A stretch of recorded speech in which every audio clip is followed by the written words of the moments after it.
What is going on, everybody? It's the France, and we're here for the AEW on TNT review for November 6th, 2019. AEW's Go Home Show to Full Gear, which is this Saturday from Baltimore, Maryland. Hell of a card already fleshed out. We have Cody versus Chris Jericho. We have Hangman Page versus Pac. John Moxley versus Kenny Omega in a lights out match.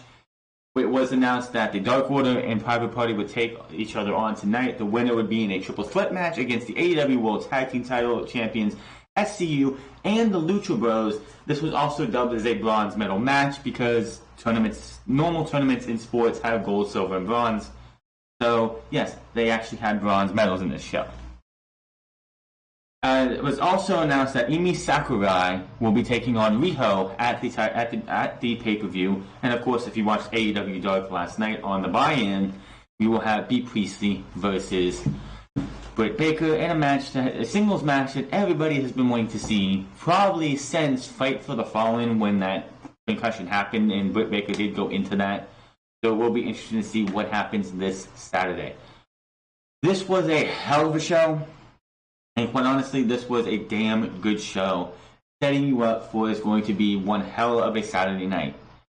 If you did not watch AEW Dark, if you did not watch NWA Power, if you did not watch Impact Wrestling, you were taking a day off because of the garbage that we got on Monday Night Raw, pretty much killing the entire invasion angle and making it just feel irrelevant, and you just wanted to take the day off.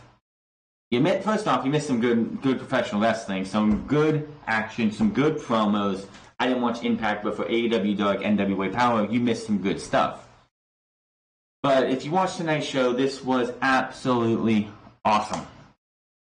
Now, a lot of us have, like me, of course, and a couple have talked about how AEW for the first few weeks was just match, no breaking up, no segments in between to make this show flow a little bit better. They did that tonight with an awesome promo from Chris Jericho after announcing his career move and it has to do with the AEW Championship this coming Saturday. What will Cody Rhodes do if he doesn't win the AEW Championship? Will he step down as VP? Will he retire? Will he not challenge for the title again? We'll talk about that here in a minute. But also, another thing, we have to give a condolences to Trent Beretta, as Beretta is no longer on his name. He is just Trent now. So yes, the lineage of superstars or wrestlers losing their last names or shortening their names has trickled over to AEW. We started the show off with Pac versus Trent. I gotta use the same Trent, but Trent Beretta. Then we went into Cody's announcement, then Private Party versus the Dark Order. We also had Jamie Hayter and Emi Sakurai versus Riho and Shayna, I think is his name, Shana. I'll talk about why I did not like the finish of that match here in a bit. Brandon Cutler versus Shawn Spears. And the main event of Kenny Omega and Hangman Adam Page versus Chris Jericho and Sammy Guevara with Jake Hager at ringside. Nice action-packed segments here. We had a spoof on the Cody Rhodes promo video package from a couple weeks ago by the Inner Circle. Absolutely good shit. We had, of course, that awesome promo and so much more. This was the way to do a go-home show. When we watch Raw, when we watch SmackDown, NXT, I wonder what they're going to do for a go-home show this time, because they're not doing a go-home show for just one pay-per-view. They're doing a go-home show for two pay-per-views back-to-back nights, as we have TakeOver War Games coming up on the 23rd. I think it's 23rd. Yeah, the 23rd. And then Survivor Series the next night, so it's going to be very interesting to see what we have going into this pay-per-view. But so AEW, they gave you an awesome go-home show. Raw, they just go out there and they get lazy. They do the same old shit, and you go into the next pay-per-view not caring as much as you should, because Vince McMahon and his crew don't want to put that effort in. Same thing with SmackDown. You go to the go-home show, and it just feels like that was your go-home show. That is the best you could do going into this pay-per-view that's coming up this coming Sunday. What the fuck was that? We don't get that here. It actually felt like this was a hell of a way to balance the show, action and building towards full gear. By the end of this show, you're like, man, why can't Saturday be tomorrow? Thank God it's not, because I think I think, like, yes, I'm going to watch NXT tomorrow, do my review tomorrow, give my thoughts on how WWE picked a very bad time to have a SmackDown show, because I believe SmackDown is going to be in the UK tomorrow on Friday, and why that was really bad timing, and what makes me think that the entire invasion angle wasn't going to happen until towards the end of the Survivor Series build, which, because of Saudi Arabia, WWE had no choice but to start building this entire like invasion between all three brands. But that's tomorrow. Tonight, we get Trent versus Pac, with Orange Cassidy and Chuck Taylor at ringside for Trent. Why they shortened his name to from Trent Beretta to Trent is beyond me. Pac's fine. It's a different name, but Trent just doesn't seem like a good name. Just like that'd just be like if you took Chuck Taylor's name and just cut it to Chuck. It's Trent and Chuck, the best friends. It just doesn't work. Or if you took Orange Cassidy and just called him Orange, it wouldn't work. Why they changed him from Trent Beretta to Trent is beyond me. I don't work for AEW, so I don't have that credentials to know why they changed the name or when his name changed.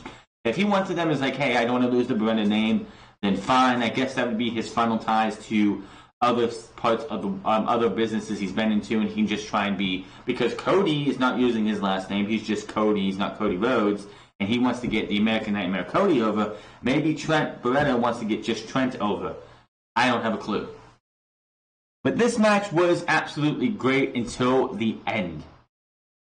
The end, I don't know what the hell happened here. But Trent's working over Pac's back, throwing him into the barricade, but Trent goes right for a spear. Back in the ring, running knees to the back of Pac's head, cover for a 2.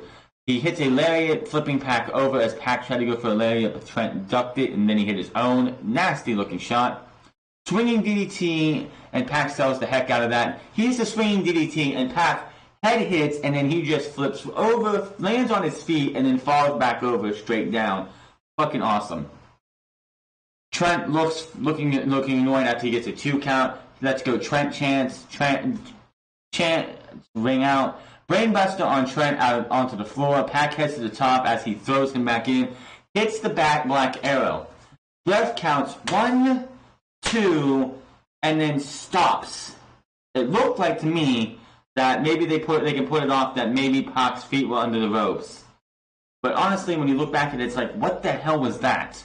Maybe Trent was supposed to move, like, the kick out, which, first off, Rick Knox, who has been in the wrestling business and been refereeing for years, should have just continued with the count. Pac was supposed to win, just continue with the count. If Trent doesn't kick out, that's on him. Of course, Pac does not look happy about this because he obviously knows that was it. Trent's out. He's not getting up again. So he puts the brutalizer on, puts the brutalizer on, locks it in, and he ends up, he's already passed out before the brutalizer is even on him. But he's out, and the referee stops the match. So I don't know what the hell that ending was. All I know is that they could have did that a lot better. Post-match, Pac gets the mic and tells the crowd to shut their mouths. He said he's heard what Adam Page said, but he won't make any difference on Saturday at Full Gear. I'm going to make an example out of Page again. Now they are billing this as the rubber match, as I guess the first match was officially an AEW match, which of course, if you remember, Pac lost, I believe, by disqualification, and of course Pac beat him on the first episode of AEW's TV show back on October 1st, or October 2nd, whatever that day was. October 2nd, yeah. So this is going to be the rubber match. Cannot wait to see what these guys do. This would not be the last time we see him tonight. Go to break, and AEW needs to work on this because I don't know why they keep doing this, but they'll go to commercial break after a match just finished, and they'll go picture in picture. Why? I don't want to sit there and watch commercials and see, like, in this little box, shots of the crowd or somebody coming down to the ring who's supposed to be a jobber or something like that. There was absolutely no fucking reason to be going picture in picture. Like, you'll have, what was it, last week when Ricky Morton and Robert Gibson were coming in, like, they did a picture in picture. We see the Rock and Roll Express backstage. Private Party pops up, and we don't hear a goddamn thing they're saying because it's picture in picture. We should not see picture in picture at that time. Picture in picture should only be used during the fucking matches. Only. We don't need to see it after a match is over. Like, oh, the match is over, and that person wants to celebrate. Let's do picture in picture. It doesn't need to happen. Same thing with the Shawn Spears match. After Shawn Spears beat Brandon Cutler later on, we'll talk about it later. Joey Janela and him had a little bit of a stare off, and they do the same thing. You see Joey Janela standing in the ring, just wasting time because they went picture in picture for whatever reason. Cody comes out to make his announcement. Tony Schiavone is in the ring to speak with him. He talks about Chris Jericho in the Inner Circle causing havoc over the last couple of weeks, but it wasn't surprising. The Elite was looking for some of the best competitors to bring into the company. He rattles off some of the greats, including Dusty Rhodes. He said a couple other ones I can't remember off the top of my head, and I don't have them down here. He noticed that some of the biggest names in wrestling were wrestlers, but also management, which, yes, Cody Rhodes' dad was management, and when Dusty, like the Dusty finish, which was named after his dad, Dusty Rhodes, came to be because that was a booking style that Dusty Rhodes liked to go with. If he wanted it, like, just to add surprise that two guys like they pin each other in an inside cradle on ball, 4 shoulders are down, or this like the Dusty finish, and it hurt management. It hurt the company that he was in at the time because Dusty Rhodes would book himself to be the champion.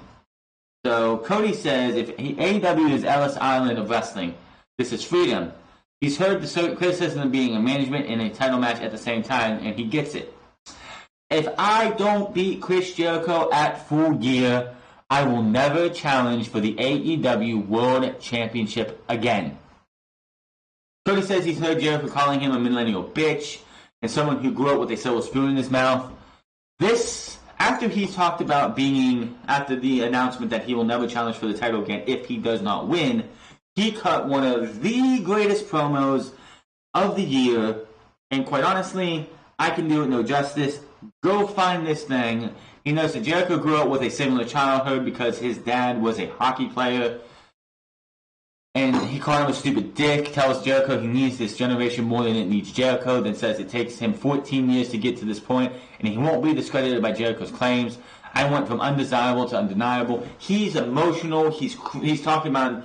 He's not talking about those who are dead, like his mother, he's talking about those who are alive right now. His brother, his mother, his sister, his aunts, his family, and all these other people, and it's just like he's getting emotional. You can feel this is coming from Cody's heart. Cody then says the Elite will eat the Inner Circle alive when they eventually meet in the ring, and that match will be one of epic proportions.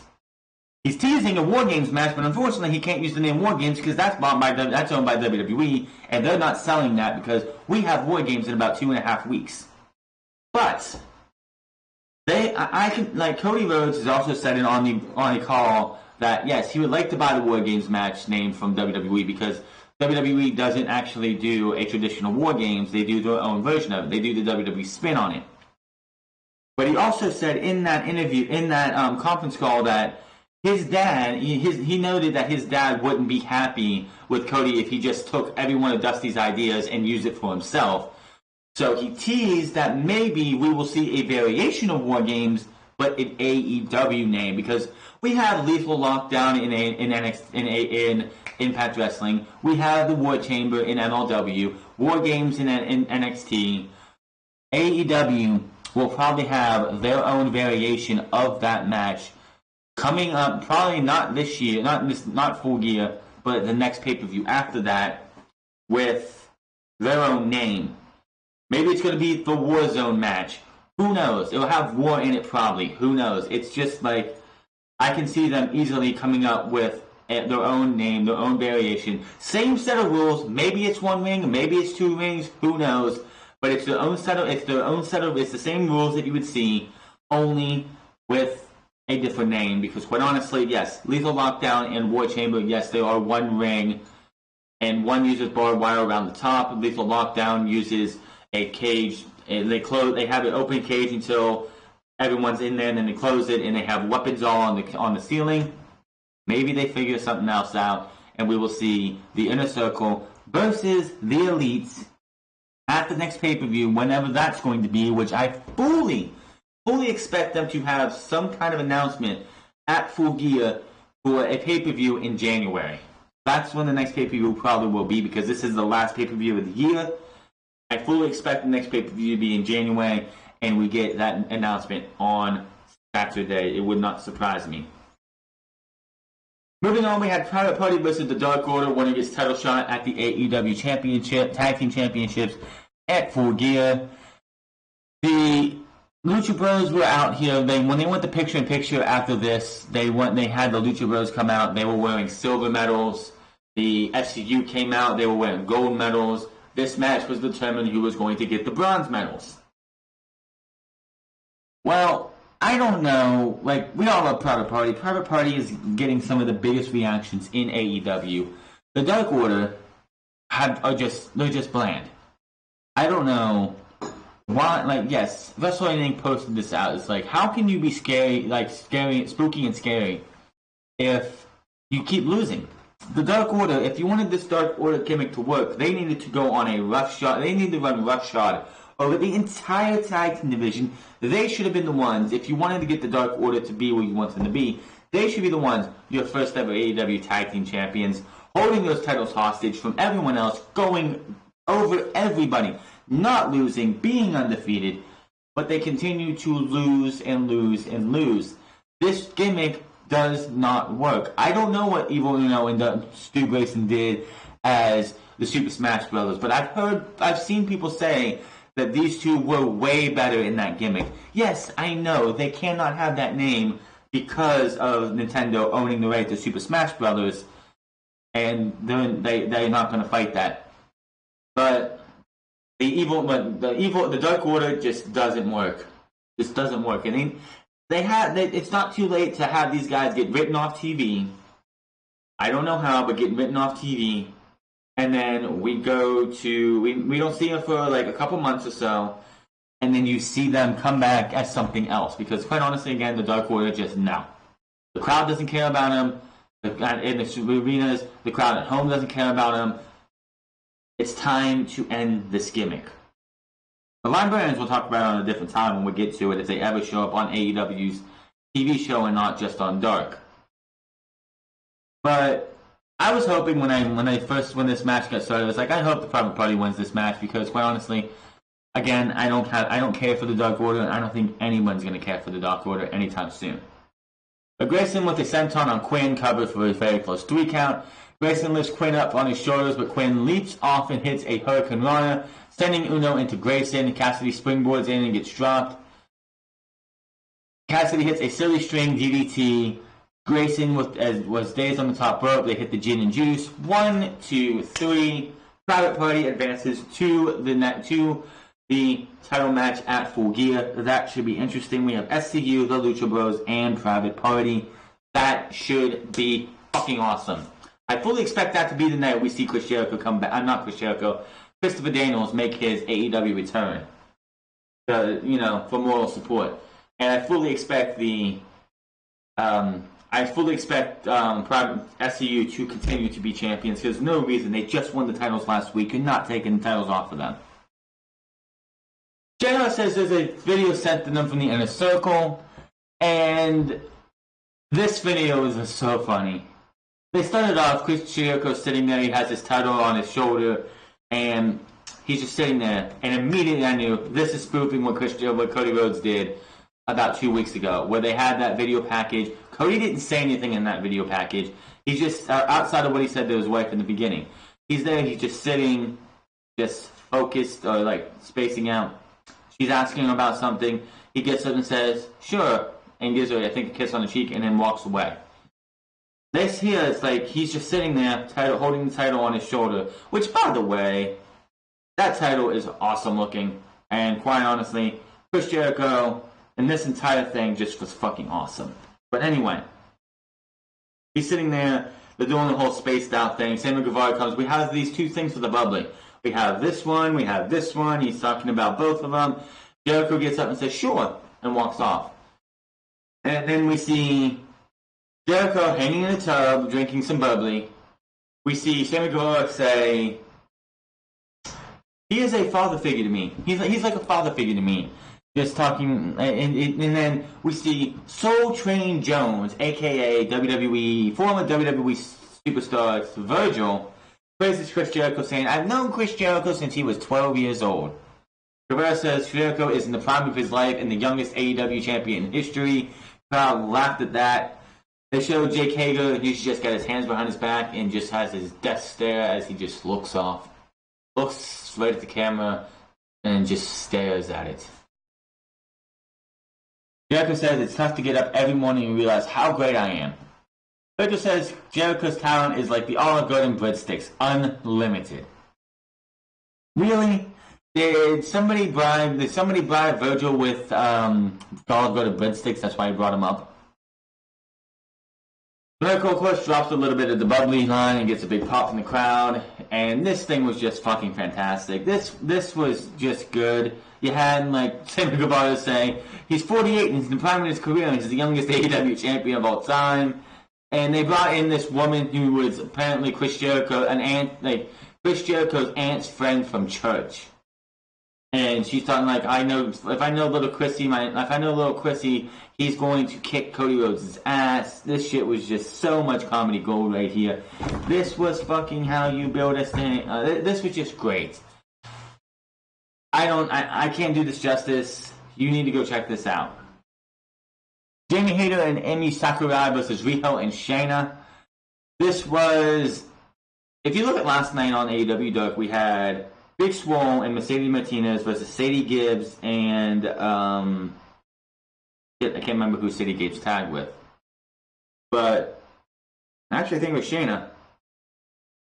But that match last night on Dark was not a good match. Sadie Gibbs looked good, Mercedes Martinez looked good, Big Swole, and I can't remember who she was with, Sadie Gibbs.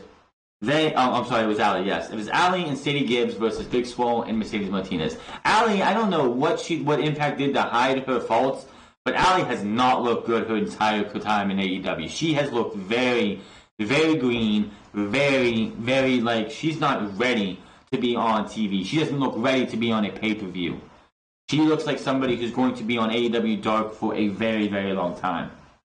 Sadie Gibbs looked good. Mercedes Martinez, for a little time she got to use, looked good. Big Swole definitely is somebody who has a long way to go. I guess she's in a match with Dark next week as well.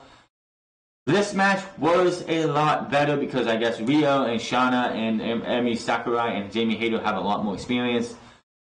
This match, of course, Sakurai will be taking on Riho on Saturday. Crowd with the "This is awesome" chant when we get towards the end of this match. Shayna hits a slice bread number 2, drives Sakura into the mat. Cover for a 2. Sakura counters Shayna, hits a flatliner. Tags in Hayter. She hits a couple forearms in the corner. Hayter with a forearm running kick. Cover 2. Hayter drives Shayna to the mat. Cover 2. Hayter looks for a lariat. Couple counters. Hayter with a big lariat. Cover 1, 2. Rio ends up breaking that up. And then gets chucked out to the floor by Hayter. Sakurai tags in backbreaker. Heads to the second rope for a beta bomb cover, but Rio with a double stomp to the back of Sakurai's back to stop the count. Rio finally gets tagged in, goes for running knees in the corner. Sakurai ducks, covers 2. Rio tries for a pin to multiple pinning combination between these two. They keep trying to reverse each other. Eventually, Sakura finally rolls up Riho for the 1, 2, 3, and that is that. I don't care a shit if it's AEW. I don't give a shit if it's WWE. I don't care if it's NXT, Raw, SmackDown, Impact Wrestling. Your champions should never, ever, I don't care if you're building, I don't care if it's the number 1 contender. Your champions should never be pinned or submitted in, clean for sure, in any match that's a non-title match, period. You have, yes, Riho was 6-1 going into this match. She's 6-2 now. You could have had Jamie Hayter take this pin. I'm sorry, not Jamie. Shauna take this pinfall, take this submission, whatever. You had Rio do it. No, I'm not good with that. Champions should look strong going into a pay-per-view 3 days from now. Yes, I know. It's student versus master. I don't give a shit. This is not cool. WWE does this way too much. I'm not giving AEW a pass. Nobody should give AEW a pass whatsoever. Champions should not be taking pinfalls. Chris Jericho is the only person undefeated in AEW right now with a record of, I believe, 6-0. Him and Sammy Guevara took on Kenny Omega and Hangman Page in that match tonight. If Kenny Omega and Hangman Page were going to win that match, do you think Chris Jericho is going to take the pinfall? No, Sammy Guevara would. Do you think SCU, if they were in a trios match, do you think you think Frank Kazarian or Scorpio Sky would be taking the pinfall if they were to lose? No, Christopher Daniels would. There's no reason to have a champion lose a non-title match clean, ever. It makes the champion look like she is weak. And yes, I know Riho is 98 pounds soaking wet, but there is no fucking reason to have a champion get pinned at all. There's no fucking reason for it. Don't give me that, oh, well, it just shows that Sakurai is a huge threat to Riho. There's better ways to fucking do it than having Riho take that pinfall. I'm not okay with that. Then we get to the crazy shit that I don't know what the fuck they're doing. Vignette from Brandy Rose. She sips on some wine. Brandy says she worked so hard to get where she's at. Okay? But constantly gets dismissed for just being Cody's wife and not being good enough. While she's talking, flashes of Awesome Kong show up on the screen. And I'm wondering, what the fuck is she talking about? What the hell is this woman talking about? I don't have a clue. Brandy says with Kong's body and her brain, they can rip through anyone. She says they can't be stopped and wonders who are the bullies now. And it felt like she was talking, and she was showing this to somebody, like she was pissed off at somebody, putting her anger at somebody, or like, and it's like, who the fuck are you talking about? This makes no sense. What the hell are you doing? Basically, all this to me is that Brandy Rhodes has lost her goddamn mind, and they're just, I don't know what they're doing. I really don't know what they're doing with Brandy. This would have been an awesome promo if we knew what the fuck she's talking about. I am just like, I don't have a clue. Brandon Cutler versus Shawn Spears. I don't think I've said this yet, but it's really cool to hear Josiah Williams doing a theme song for somebody outside of the WWE bubble, because that is obviously Josiah Williams, the guy who does Russell and Flow, who's part of NXT right now. That is him rapping in Shawn Spears' theme. Don't tell me otherwise. But I just want to throw that out there. Brandon Cutler versus Shawn Spears. This was a squash match-ish. I wouldn't say squash match. This was a hard-fought match that lasted about 3 minutes. Death Valley Driver, 1, 2, 3. Shawn Spears is your winner. Nothing special here. Brandon Cutler is on the jobber to the other star. He's the jobber to the stars right now. I'm sure about a year or so from now he might be on the winning side of things. But for now, he's the one taking pinfalls. He's 0-3, I believe, in overall. After the match, this is the thing they did mention before this match, that what happened at the end of AEW Dark last night. You saw Joey Janela sitting there smoking a cigarette. Tully Blanchard comes up, and then Shawn Spears attacks him from behind. They take some pliers or something to try and rip his tongue out, and they faded away before, and you heard him screaming. And Tully Blanchard had the cigarette. So I'm sure they took that and used it on Joey Janela somehow. But Shawn Spears goes for the Death Valley Driver. Joey Janela runs out to the ring and chases him away. Janela takes the chair and throws it at Spears. Spears grabs it and goes to the ring, but Tully backs him off. Janela yells at Spears to come to the ring. We see these clips so they're building the Shawn Spears and Joey Janela feud. Will this match happen at Full Gear? I don't have a clue. It wouldn't surprise me. I mean, we only have 5 matches, I believe, 5 or 6 matches at Full Gear, which is fine. We don't need to go 4 hours again. I think 3 hours is fine for Full Gear. I understand why they did it at Double or Nothing, Fight for the Fallen, Fyter Fest, and All Out, because they didn't have TV at the time. Now that we have TV, you don't have to go 4 or 5 hours just to showcase as many people as you can, as much as you can. Just 6 matches plus the one on. I think that's 6 matches with the B. Priestley and Britt Baker match, but 6 matches over on all. That is all you need. We see clips of Jon Moxley's promo when he was not happy about his match being unsanctioned with Kenny Omega. The results won't count towards either wrestler when his loss record. We cut to Omega saying Moxley isn't really mad about it being a hardcore match. What's he going to do? Chain wrestle him? Moxley says he isn't looking for an opponent to bring in the best out of him. He's looking for someone to bring the worst out of him. But Omega says he's glad he says, I'm glad we have to go to that dark place. Can't wait to see you there. During this promo, they are flashing in, while these guys are talking, they do flash in things from CZW and all of these past death matches that Jon Moxley has been in to show that, yes, he is a purveyor of violence, and this is why this is going to be an unsanctioned match, because we don't want any part of it. So, yeah. Cannot wait for that match. It's going to be. I was hyped for that match to be a one-on-one match, singles match with just regular wrestling rules.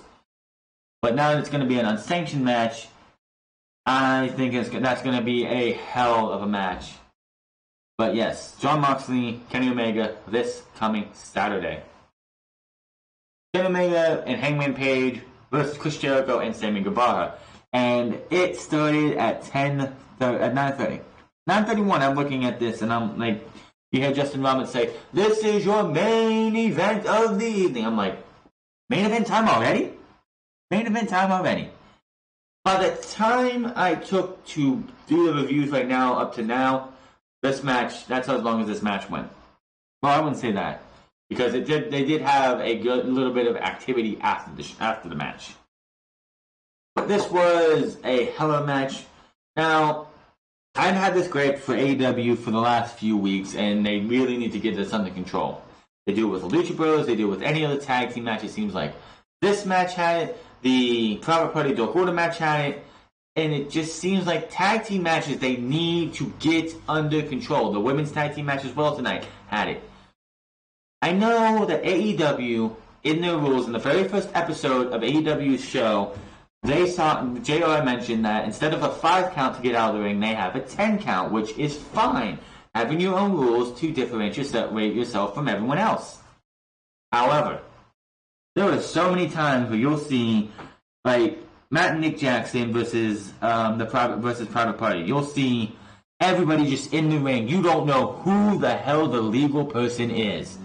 We have that way too much in AEW. They need to get it under fucking control.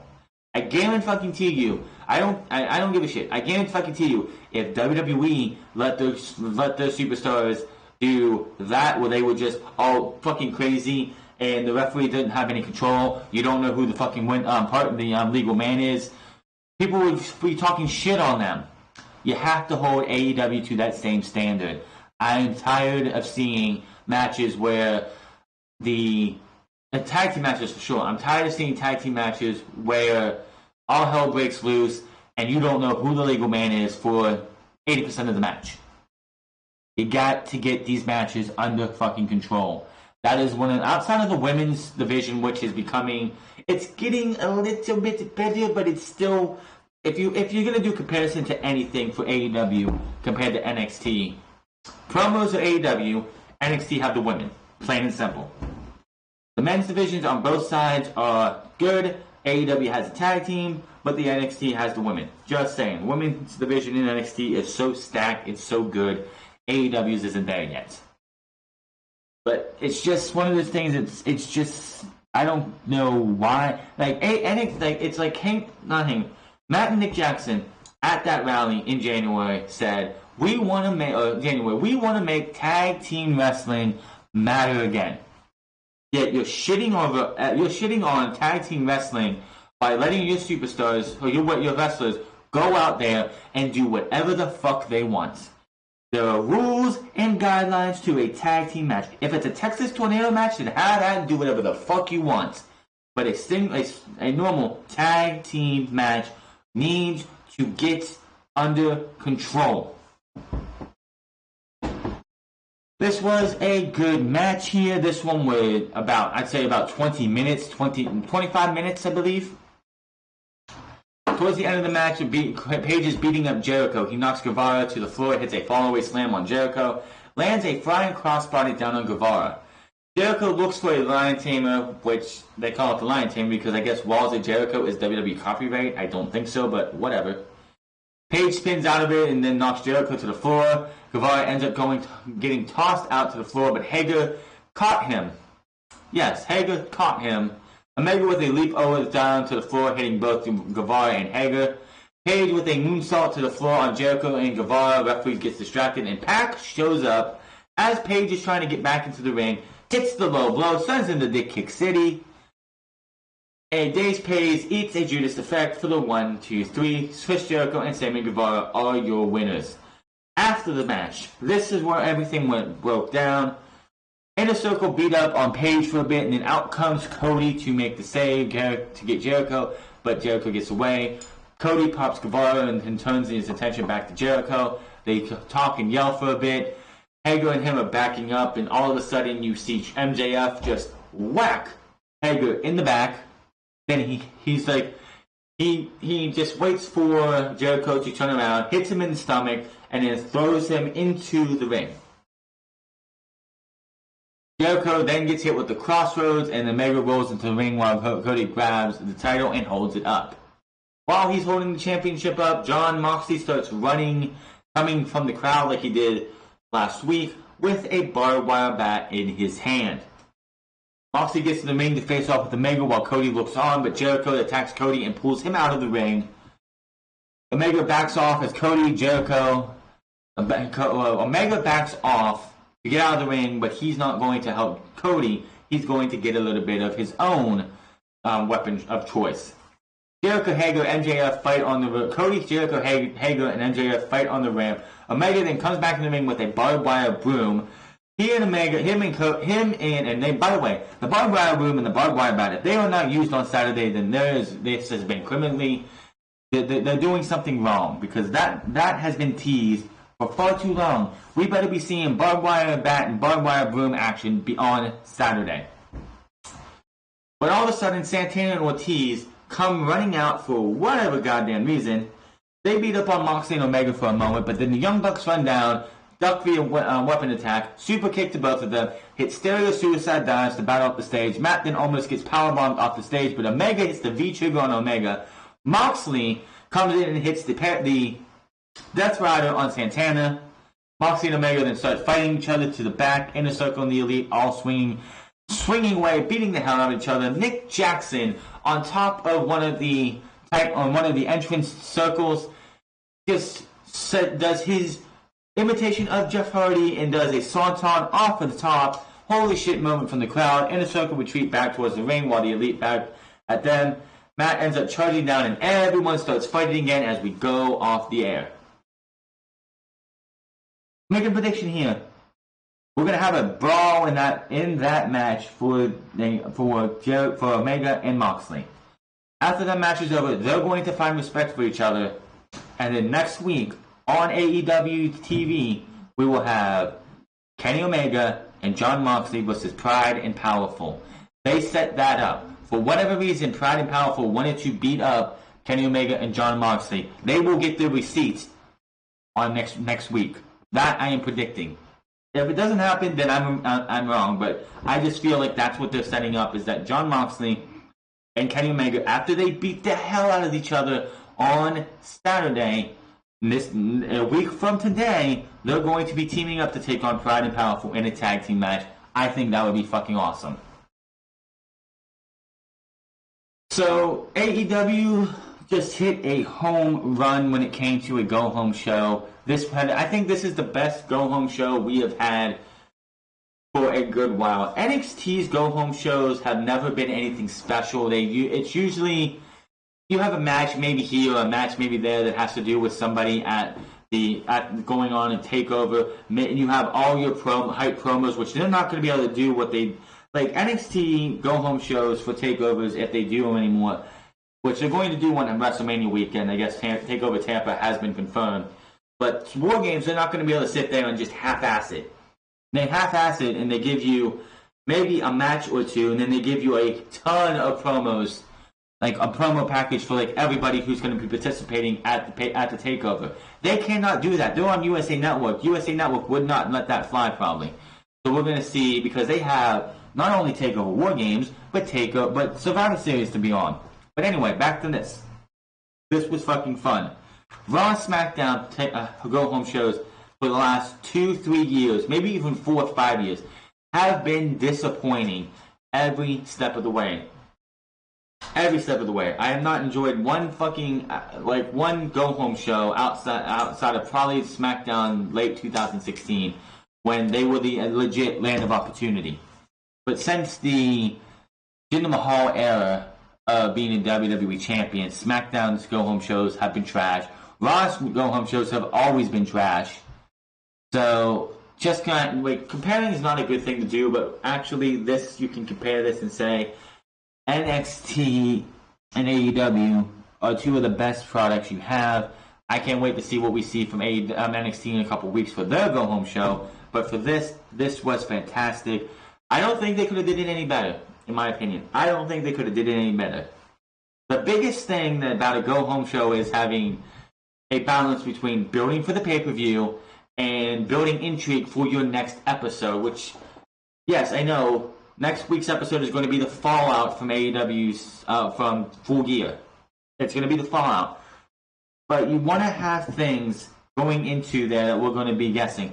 I just predicted, Jon Moxley and Kenny Omega are going to go in into next Wednesday after beating the hell out of each other on Saturday, and they're going to team up for the first time ever to take on Pride and Powerful.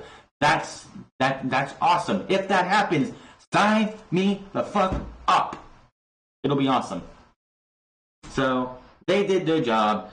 It had a lot of the stars who are going to be on Full Gear. You had Cody, you had Hangman, you had Kenny Omega, you had Jon Moxley, you had everyone pretty much. I think everybody who's in a match outside of B. Priestley and Britt Baker, which I think was a mistake that they didn't have something to build that up, because yes, I know it's a buy-in match, but you should be putting that there.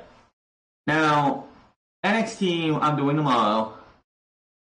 Friday is SmackDown. Saturday morning, or Saturday afternoon at noon, there will be a prediction for AEW's Full Gear. I was going to try and do Full Gear with this review, but I'm having a little trouble getting the overlay that you usually see here done to what I want it to be for that, and I don't want to do what I've done for WWE and other stuff. I want to try and change it up a little bit.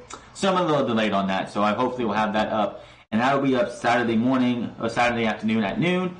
And of course, Saturday night will be Full Gear. Sunday will, of course, be unscripted. Episode, I believe, 94. But this was your AEW review for the final show before we get to the final pay-per-view of the year. Hit that subscribe button, comment down below, like or dislike this video. Find me on Twitter at The France Club. Find me on twitch.tv/The France Club. Go over to The France Plays and check out all those videos. I have videos of the entire playthrough for Call of Duty World War II. The first portion of Doom 1996. Couple hunts in Dauntless. Curse of Osiris on... I have a bunch of strikes from Destiny 2. Curse of Osiris and Warmind is being done right now. Go check those out. I enjoyed playing through all that. Let me know in the comment section below on those videos. And like, share, subscribe. Please subscribe to that channel. I want to build that up. I'm not doing commentary on that. I just want to keep that pure gameplay. Because honestly, in my opinion, I've done commentary for things before, and quite honestly, I suck at doing commentary. So yeah, if you want to see some bad commentary, go look at all my video gaming things on this channel from like 2015 to 2017. I am absolutely awful. Outside of my RPG Maker stuff, I did that stuff pretty good. But anyway, see you guys tomorrow for NXT, where we will talk about, I think WWE failed this entire thing again. But until then, my name is Franz. I'll see you guys later.